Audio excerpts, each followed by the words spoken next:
Tonight on The Real Hustle, Alex, Paul and Jess carry out some of their most audacious scams yet.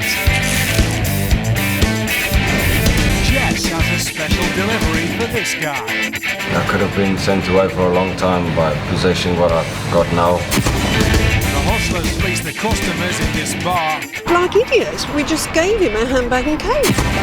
And trust him, he's a doctor. Because he had x-rays, he looked like a doctor to me. This is The Real Hustle.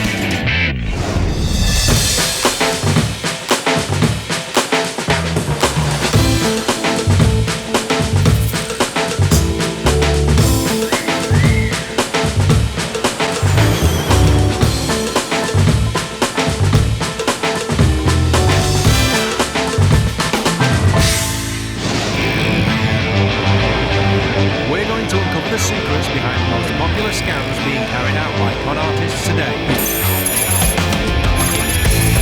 The real hustlers are Alex, the confidence trickster, Jess, the sexy swindler, and Paul, the scam artist. They've been travelling the UK demonstrating to our hidden cameras exactly how the cons work. All the people in this show have been hustled for real, and after being given their money back, they agreed that the footage could be shown so you can avoid being ripped off by the same scams.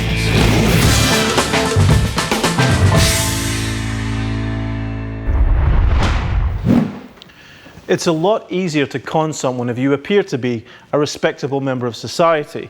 Unfortunately, respectability can now be purchased for a few pounds on the internet. This is the fake doctor.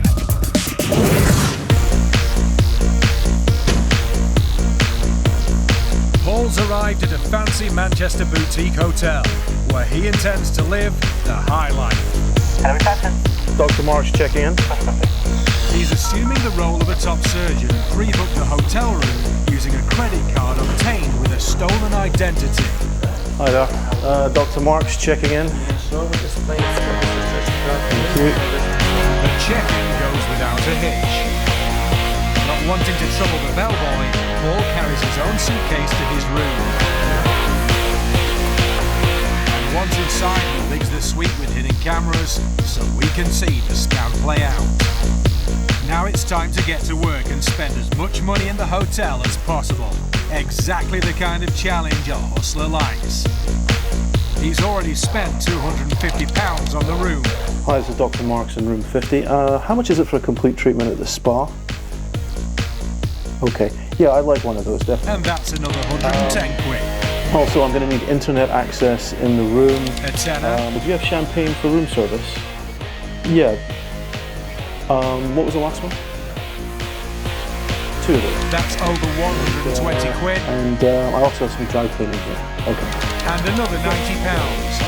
Paul's spending spree has racked up a bill of nearly £600, all from the comfort of his hotel room. But he hasn't finished yet. Returning from his evening meal, which cost £70, Paul heads straight to the minibar.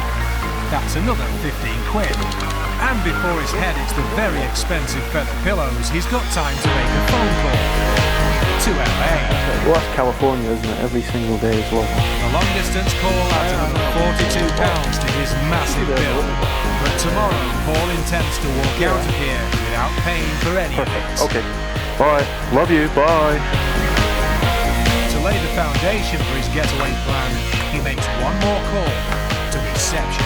Hi, good evening. This is Dr. Marks in room 50. Has anybody found my wallet yet? No, I'm absolutely positive I had it when I went out, but it's definitely not in my room, no. Could you leave a note for someone in the morning just in case somebody does hand it in? Great. Okay. Thank you. So far, everything is going according to plan.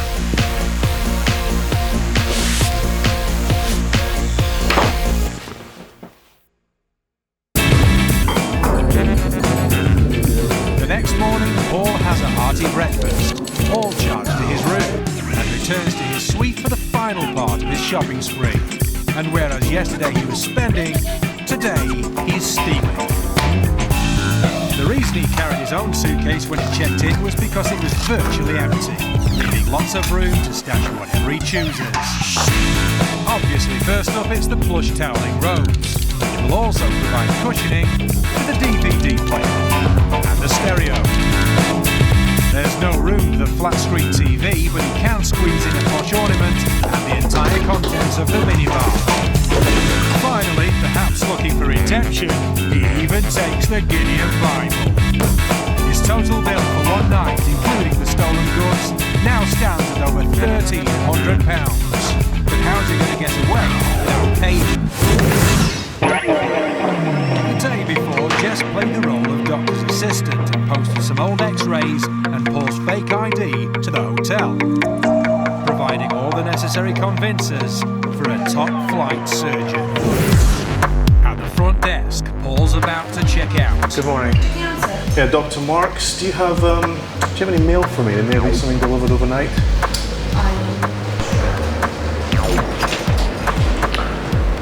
Perfect. I also spoke to someone last night. My wallet was stolen. I may have lost it here. Could you ask if it has been turned in? While the receptionist checks for his lost wallet, Paul opens his mail. It's the vitally important X-rays. No, sir, I don't think so. Of course, he never really lost his wallet, but this allows Paul to come up with another way to settle It's the room bill. number 50. I have a credit card on it, but I cancelled it last night with all my other cards. What I'll do is I'll pay with a cheque and I'll have my office call you and give you another credit card. Or you can use the cheque, it's whatever's better for you people. Fair enough? Paying by cheque is against the hotel's policy, but surely a surgeon is a man of integrity, completely trustworthy, and the prognosis from those x-rays sounds bad. I got the He'll have x-rays. to operate, and fast. Yeah, you know what? One is definitely larger than the other, without a doubt. So I'm going to be in there very quickly. Are you going to prep? All right. I'll be as quick as I can. Thank you. Not wanting to delay the urgent surgery, the receptionist accepts Paul's cheque. I said 724.90. $724.90. Yes. Of course, the cheque is fake. Great. I'll probably see you in about a week. Yeah, thank you very much, sir. And Paul leaves without paying for his room and with most of the contents of his suite stashed in his suitcase. But to the receptionist, he seemed like a respectable member of the medical profession until we blew his cover. Because he had x-rays, he looked like a doctor to me. I think he escaped with about £1,000 and I'm really angry. And I'm thinking what my manager is gonna say about it.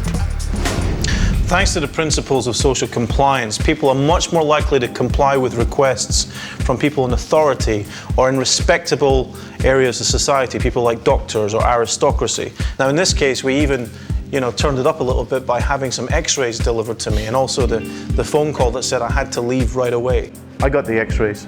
Yeah, you know what? One is definitely larger than the other, without a doubt. So I'm going to be in there very quickly.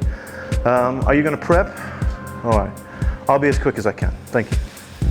I don't say any of this directly to the person that I'm trying to con. They simply overhear it, and it's much easier to make someone believe something that they've overheard than something that they're told. The thing to remember is always protect yourself. Don't change the rules just because somebody says they're a doctor or a brain surgeon or a nuclear physicist. It doesn't matter. The rules apply to everybody, no matter who they are.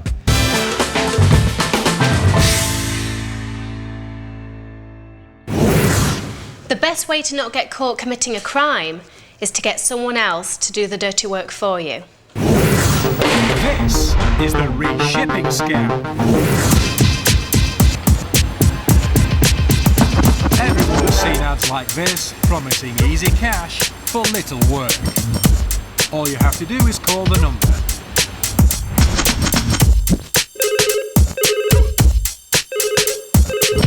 The ads are effective, and Jess takes a call from someone looking for work.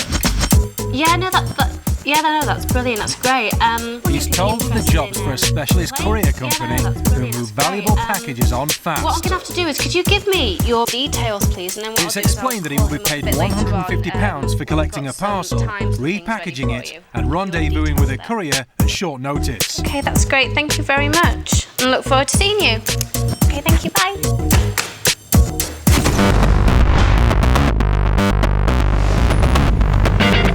The first stage is for the mark to be walked through what he has to do. Hi, you Andrew? Hi, nice to meet you. You okay? Hi, you'll be contacted a few days before you need it, and they'll let you know a time that you have to be there, but it's really, really important that you are on time. If not, then Down the road is a mailbox centre, where the mark is told there is a post office box in his name. Right, I'm just going to show you what you have to do. It's really, really easy. Okay, you're going to have to go to box number 2 every time. I'm going to give you a key for that in a moment. There'll be a package inside there. All you need to do is take the package out, undo it, then there'll be a smaller box inside that. Throw that away. Then all you have to do is take the package, go back to the shop where you've just been now, go back to that copper shop, and then somebody's going to come and meet you there, and they're going to take the package away. Is that okay? But it's always box number 2. And there's your key. Any problems, then just give them a ring, okay? No problem. The job seems simple enough, but why would anyone need a middleman to forward packages? The mark never asks any questions, so the con artist tells no lies. It's a deal that suits everyone. The job appears to be easy money.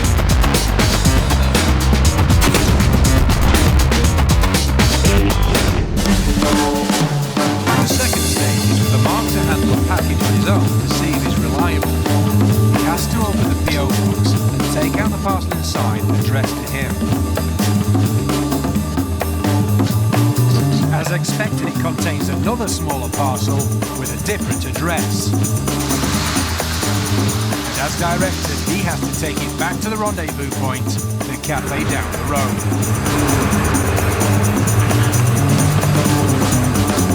The courier arrives right on time.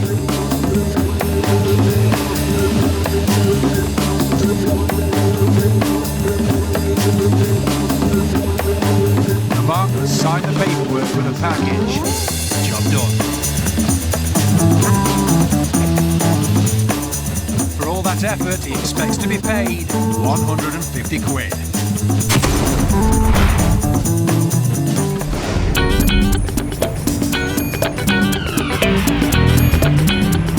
After the dry run, the mark is told that another package is waiting. He picks up the parcel addressed to him from the PO box, removes the outer packaging, and once again, just as promised, there's a smaller package inside. He takes it to the pickup point. He doesn't examine it or question what's inside. He's just doing exactly as he's been told. Keen to earn another £150, all he has to do is wait. But this time, our courier doesn't show. But we turned up with our cameras to ask him about his new job. I saw the number on a corner shop and I called it and it said you can earn £150. And when I saw the box, I was a bit hesitant about it. He has no idea what he's been handling, so we asked him to open the box. What is it? Powder? Potentially probably cocaine. Yeah, so it's scary. Yeah. But I could easily been chased with the details when I signed for the courier and my home address and my mobile number for in case the package gets lost or whatever. I could have been sent away for a long time by possessing what I've got now. In this case, the contents of the package is only flour, but it could have contained anything. Stolen credit cards, guns, or worse. He could have easily been conned into handling illegal goods. With the PO box registered in his name and the parcels addressed to him, it would be hard to convince the police that he knew nothing, and it would be virtually impossible to trace the person who hired him. If you're looking at a box that you're going to ship to somebody who you don't know, but you're not allowed to open that box, think to yourself, what could be in that box? Keep in mind that whatever is in it will get traced back to you. If you were to open these parcels, I think sometimes you'd be very surprised and very frightened. There could be stolen goods, there could be counterfeit currency, there could be drugs, there could be almost anything. I think it's very important for people to know who they're doing business with and not to react to signs on lampposts or anonymous invitations. More real hustles still to come. We reveal why no one's having fun at this fair. Oh, bad luck, thanks. And we fleece the customers in this bar. everything. All our worldly goods. Car keys, credit cards, the whole lot. The real hustlers are going to show you how to win some free drinks off your mates by using proposition bets on some unsuspecting customers in this bar. The proposition bet suckers you in as it's a bet on an event or outcome that you believe can only go one way. And it always does go one way, the hustler's way. So watch and learn.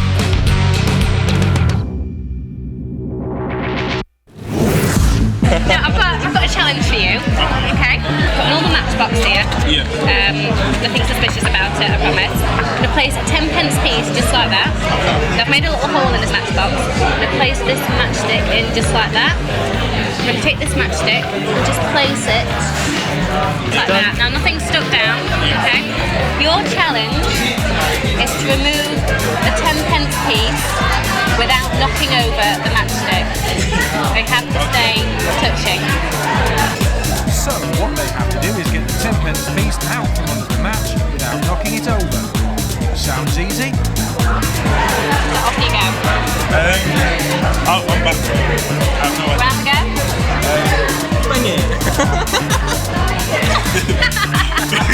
Good try though. Very good try. Let me just set this back up again. Okay. So you don't think you can do it? I'll tell you what, if I can do it, how about you buy me a drink? That seems fair. Yeah? Okay, shake on it. Right, now I said you have to remove the 10p piece. Yeah. I didn't say that you couldn't use anything to help you. I've got another box of matches here. Okay, I just like these two here. Watch closely what happens when they burn. You see that match moving ever so slightly? It's moving. The other one is just on. There you go. Unbelievable. There you go. Now, that's how you move the 10p piece. When Jess lights them, the match heads fuse together. And as it burns, the match twists up and away. And Jess can easily remove the coin. I think you owe me a drink. Thank you very much. I'd like a glass of champagne, but I think it only comes in a bottle.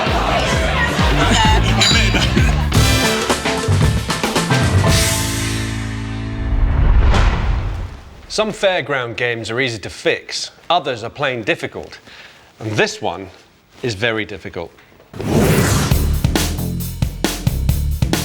The hustlers are taking some time out and enjoying all the fun of the fair. Like other holiday makers, they're spending their money and hoping to win a prize. But on the hustle stall, it's not just fun, there's always a con going on. This is Cover the Spot. Cover the spot. Come and play the cover the spot game. Very easy game. All you got to do is cover the spot and win a cuddly toy. Come on. £2, 3 goes. Very easy. Anyone can do it. Hello, guys. Want to have a go? It's £2, 3 goes. Right, I'll show you what you got to do. You got to cover the spot like that. See this big white spot? You got these 5 discs. Yeah, you got to cover it.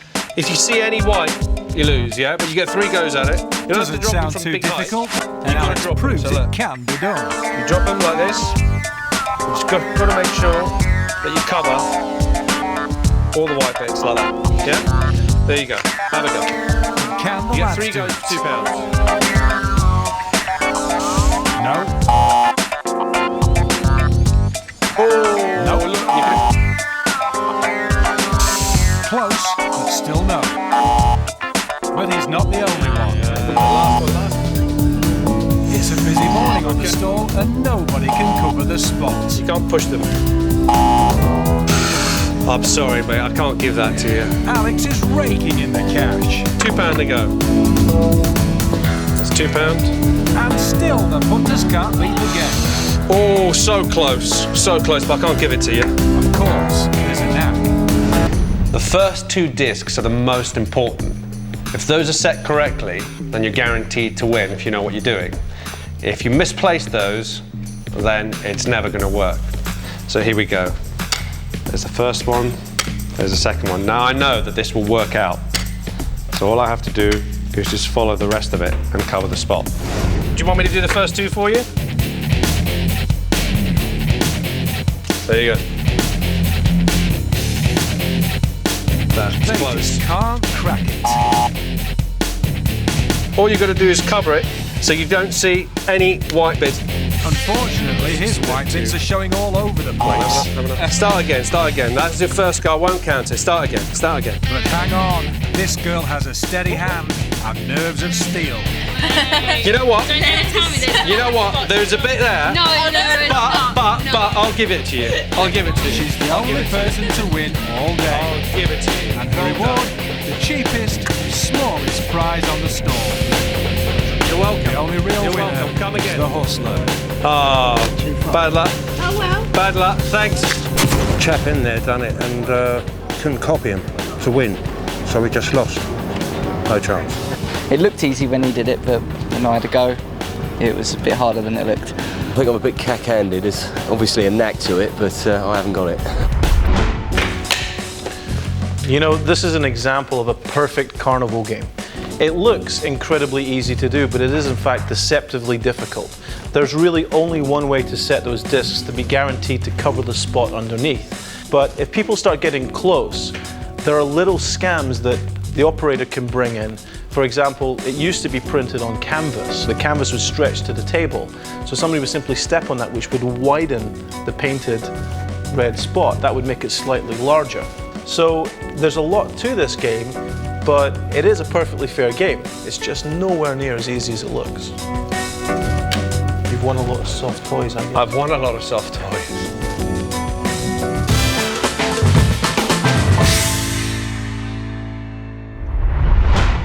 There's an important difference between a hustler and a thief. A thief grabs your bag and runs, while a con artist asks for it. This is Get the Coat. Like everyone, hustlers do like to be beside the seaside. In Brighton, it's blowing a gale and not a day to be without your coat. But that's exactly what the hustlers are relying on. They intend to fleece the customers of this bar and be long gone before the clientele realise anything's wrong. Dressed smartly in black and white outfits, this scam is all about speed. They have to be in and out of the bar in a matter of minutes. Any longer than that and the bar staff will get suspicious and the hustlers will be rumbled. As they enter the bar, the clock is ticking. To relate, they immediately begin to work on the side of the room that can't be seen from the main serving area. Are you alright, folks? Hi, I'm Paul, I'm the manager here. Everything okay? We have a cloakroom here. Do you mind if I ask you to put your stuff in our cloakroom? Just because we have a lot of thefts, especially this week, so the police are asking us to keep everything safe. Is that okay? It sounds plausible. The new initiative will help reduce crime, and today there's no charge. It's usually £1 a night and we'll call it free tonight, okay? 167, yeah? The customers are given a token so they can collect their belongings later. Excuse me, folks, I'm the manager here. Everything okay? We're having a little bit of problem with theft in the area, especially this week. Would you mind if you put your stuff in our cloakroom? This is much safer, and for our insurance purposes would make me a lot happier to know everything's safe. Would that be okay? Just your coats, your bags, anything that people would go for. We lost a couple of bags this week as well. Alex has an armful of coats and he needs to get out of there fast. If he walks out of the front door, he may get spotted, so he slips out through the back exit. We'll be fine, don't worry. While Jess collects the next table's coats and bags, Alex escapes out of the fire exit and takes the coats to the mobile cloakroom. The back of the hustle van. Hi guys, Hello, folks. Having a nice evening. Believing their belongings will be secure, the customers hand over their coats without emptying their pockets, their bags containing their personal details, Bring it downstairs for you. I can take that for you as well, that's no problem. and even their shopping. Jess can't carry any more, but just as she's about to leave, a staff member appears. Jess manages to slip out of the door unnoticed, but the waitress clocks Paul. Unfortunately, she's too busy serving to question what he's doing. Weighed down with half a dozen coats and bags, Jess manages to avoid any further staff encounters and makes her getaway. That just leaves Paul. 78. But he's got to be quick. 162. Are you okay for... That's it. He's out of there. In just under 3 minutes, they've managed to swipe the coats and bags of nearly everyone in the bar. And they're away. 20 minutes later and some of the customers are getting ready to leave. But of course, there's a problem.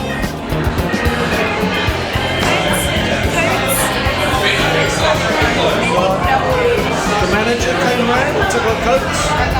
An ugly crowd is now forming by the door. They want to know where their coats are. The staff have no idea. We were given this disc and this guy came up and said that they were going to put our bags and our coats in the cloakroom and to take the disc back to the till when we wanted to come out. And we've just taken it to the till and there's no cloakroom, let alone any bags. He looked genuine and it sounded plausible what he said. So, you know, we, like idiots, we just gave him a handbag and coat. And he said, I'm keeping it safe for you, and off he went. I mean, they looked the part. They were dressed in black and well, we got a token, so... Yeah, he gave us a token. Yeah. I don't know, I'm in a bit of a shock, actually. It was quite an expensive coat. Everything. All our worldly goods. Car keys, credit cards, the whole lot. Oh, my car keys. Oh, my God, my car keys are in my bag. I can't believe we were that stupid. I just want to know where my coat is. This scam is so direct and cheeky that nobody would think a manager offering a cloakroom service wasn't really the manager. If you are going to use a cloakroom, take the items there yourself. At least that way you know that cloakroom actually exists and you also know where your items are. If somebody does come round and offer to take the items there for you, what we would recommend is keep your most valuables with you at all times. I wouldn't feel too comfortable handing everything just to somebody that I don't know, even if there is a cloakroom.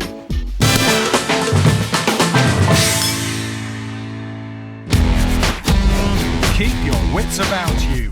Hustlers are everywhere. And remember, if it sounds too good to be true... And there's your key. Any problems, then just give a ring, okay? Then it probably is. I can't believe we were that stupid. For more information on the making of The Real Hustle, visit the BBC 3 website.